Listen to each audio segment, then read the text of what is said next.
The inheritance of $10 million from our parents would soon be decided, and I knew my sister Megan's intentions all too well. She made it clear she believed our parents adored her more and would have wanted her to inherit everything. "You know it's obvious," she said with a smirk. "Why would they leave anything to someone as plain as you?" Megan had hardly contributed during our parents' funeral, while I managed the overwhelming arrangements. She spent her time discussing the inheritance, as though she couldn't wait for the formalities to end. She eventually made her stance clear.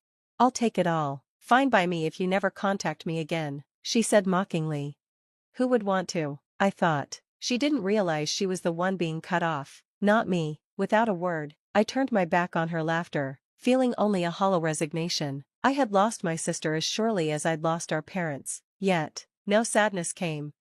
I am Hillary, a 35-year-old office worker. Both of our parents were entrepreneurs who built successful businesses, allowing my sister and me to graduate from private schools and universities. After finishing my studies, I joined a company where I've worked steadily ever since. Megan, on the other hand, never sought stability. She drifted through life, taking occasional part-time jobs without any concrete plans for her future.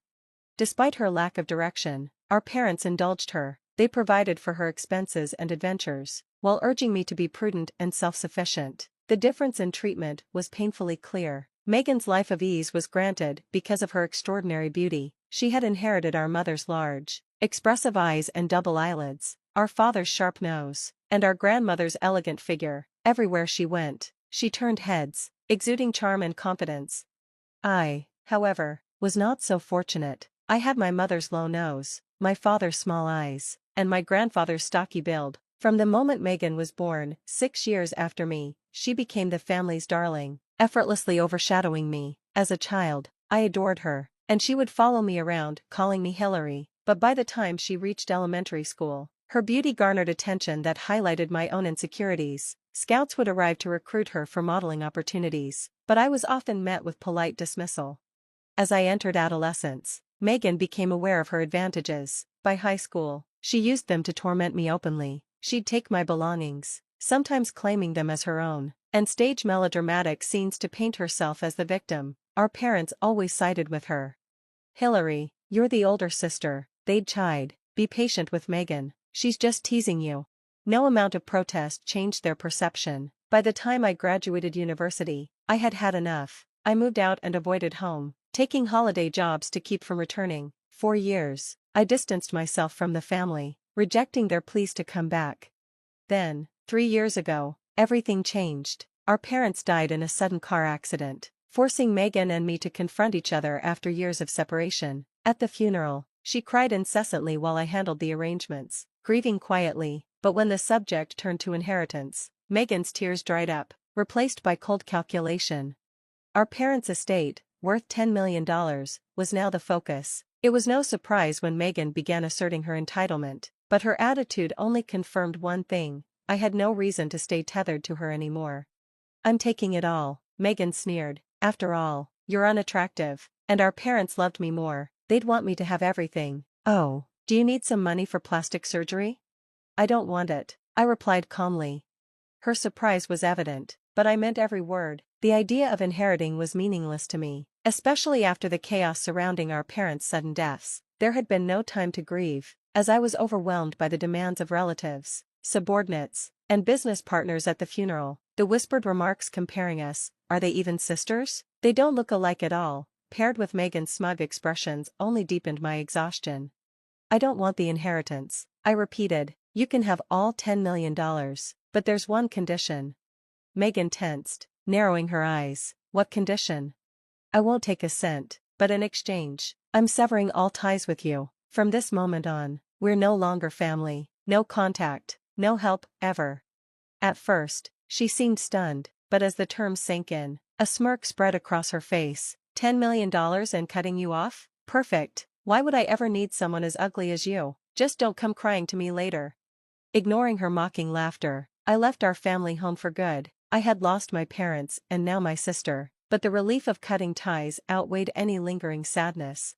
3 months passed peacefully until Megan began bombarding me with calls. I ignored them at first, but since I needed my phone for work, I reluctantly answered. "Hillary, I need a favor," she demanded. "I don't have a sister," I said coldly. Stop contacting me.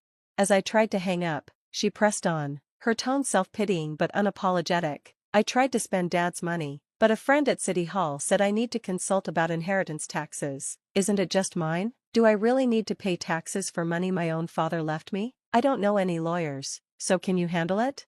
Her entitlement gave me a headache, but I decided to clarify the situation to shut her down. For the record, there's no inheritance tax in this case since the amount is under $1, 4 million, but you only have access because I renounced my claim. I already informed a lawyer, so I have no rights to Dad's estate. Any issues are your problem now. Wait, that's great, she began. Don't thank me, I interrupted, and don't contact me again.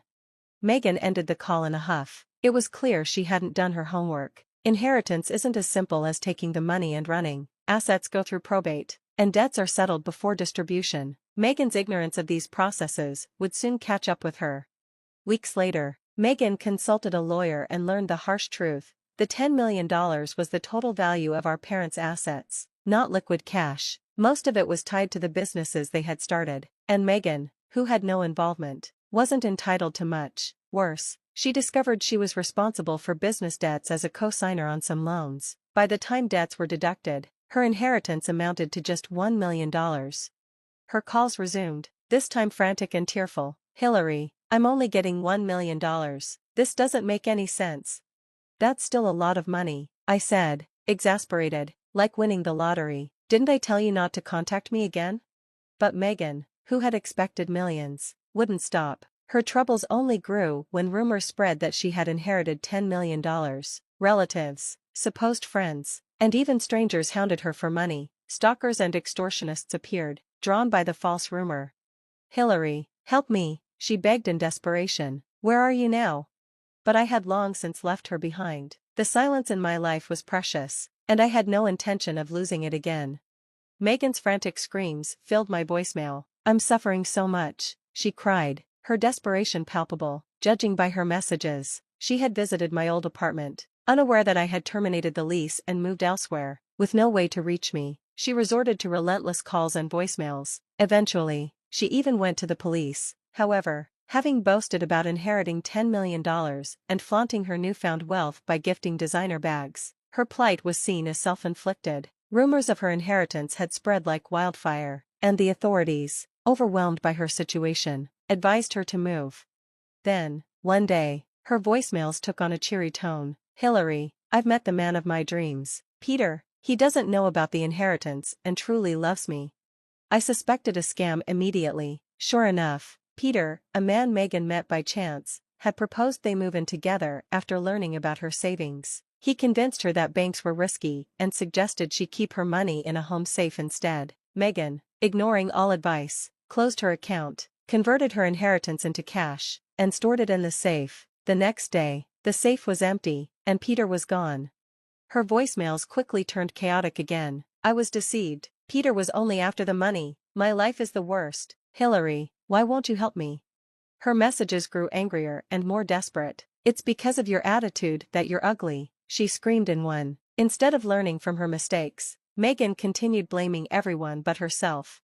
As her funds dwindled, Megan had to leave her luxury apartment and move back into our old family home. There, she faced a new nightmare. Self-proclaimed relatives and so-called friends showed up daily, claiming she should share the house or let them live with her. Mentally exhausted and terrified, Megan left me voicemails twice a day, begging for help. Finally, I made up my mind to respond. Hello, I said flatly, answering her call for the first time. Megan gasped, clearly shocked to hear my voice. Hillary, help me, I hate this life. I want to live with you. Please, where should I go? No, I said firmly. Do you remember our agreement? I gave up the inheritance on the condition that you'd never contact me again. How many times have you broken that promise? I'm sorry, I'm really sorry. Please come get me. I can't stand this anymore. Please help me. Megan's pleas grew more frantic, but I didn't budge. No, the only reason I picked up was to tell you this is the last time. I'm changing my number. You won't be able to reach me again. Stop wasting your time and your money on call charges. Hillary, please. I interrupted her. You always lied to me and put me down, but now you've destroyed yourself. I'm finally free of you, and I'm happy. You should try to find a way to fix your life, too. Her screams echoed over the phone as I hung up for the last time. She may have been begging for forgiveness, but it no longer concerned me. I had fulfilled my end of the deal, renounced the inheritance, and kept my distance. Megan's ruin was her own doing. I turned off my phone, headed to a mobile shop, and changed my number. Since then, my life has flourished. I commute to work from a new, peaceful home, focus on improving my skills, and have rapidly advanced in my career. You've changed, my boss remarked one day. You're no longer weighed down by comparisons. At lunch, my colleagues noted, you used to say things like, I'm just this or I'm just that, but not anymore. You seem brighter and more confident. For the first time, I've learned to value myself without comparing myself to others. I no longer have a family, but I found contentment and happiness on my own terms.